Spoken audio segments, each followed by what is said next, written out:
Between দুইয়ের মাঝে বোঝালে সেখানে হবে বিটুইন।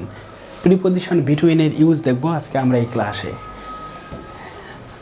এই যে এখানে আমরা দেখতে পাচ্ছি একটা আপেল দুইটা বক্সের মাঝে আছে, তার মানে দুইয়ের মাঝে যদি কোনো কিছু হয় তাহলে সেখানে কি হবে?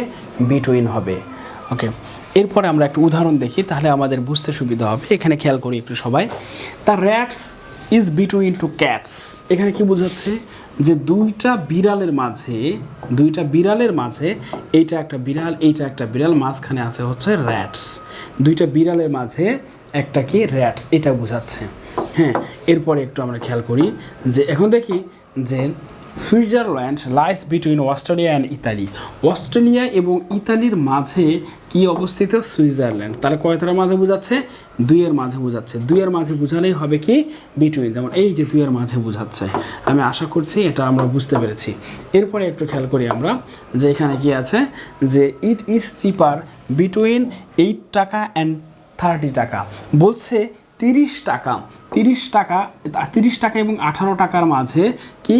ইট ইজ চিপার, এটাই সস্তা। এটাই কি? একটু সস্তা। কিসের চেয়ে? 18 টাকা এবং 30 টাকার। এই 18 টাকা এবং 30 টাকার মাঝে, দুইয়ের মাঝে, দুইটা অ্যামাউন্টের মাঝে কি? এটাই হচ্ছে সস্তা। প্রিয় শিক্ষার্থী, stay ground, search this video and improve your English grammar. So thank you for watching this video. আসসালামু আলাইকুম।